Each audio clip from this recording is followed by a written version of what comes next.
गत 24 घंटे किसी स्थान में हल्का मध्यम धरण वर्षा होगा सहित सर्वोत्तम वर्षा रेकर्ड करा 65 मिलीमीटर केन्द्रापड़ा जिले में आगामी 5 दिन का वर्षा लगी वर्षा मोस्टली इंटेंसिटी कम रही संभावना रही किंतु कामा जगार इंटेंसिटी भी बेसी रही पारे।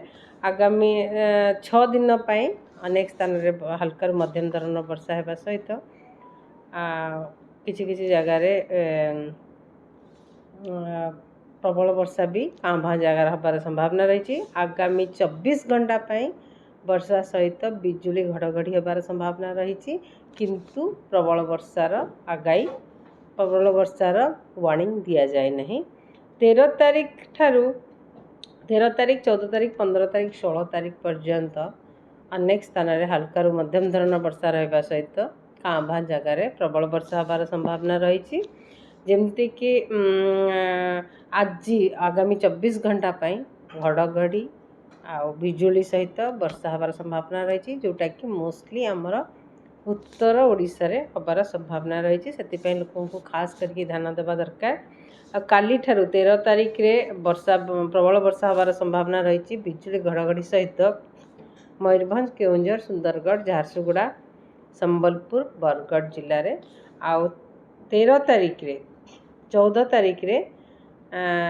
तारीख रे थंडरस्टॉर्म लाइटनिंग सहित प्रबल वर्षा झारसुगुड़ा सुंदरगढ़ बरगढ़ आउ संबलपुर जिले में हबार संभावना रही।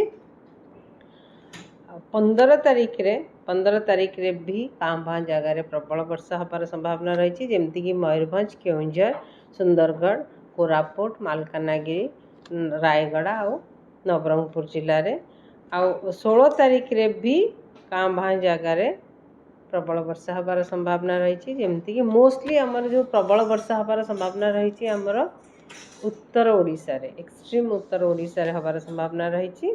आ 16 तारीख रे सुंदरगढ़ केउंझर झारसुगुड़ा संबलपुर देवगढ़ मालकानगिरी कोरापुट नवरंगपुर रायगढ़ इवन गजपति जिले में भी प्रबल वर्षा होबार संभावना रही। 17 तारीख रे भी उत्तर ओडिशा रे भी कांभा जगार प्रबल वर्षा हो पारे। 18 तारीख ठू वर्षार प्रभाव टिके कमिबार संभावना रही।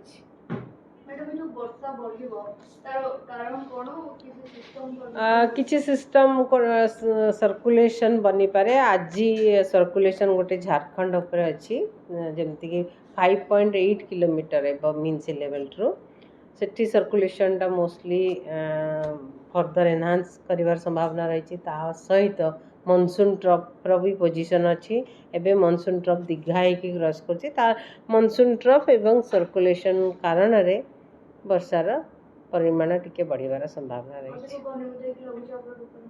एबे पर्यंत लघुचाप विषय किसी आंकलन करा जाएनी किंतु सर्कुलेशन बनी सारी आमर झारखंड उपरे सेटा रही पारे आगामी 4-5 दिन।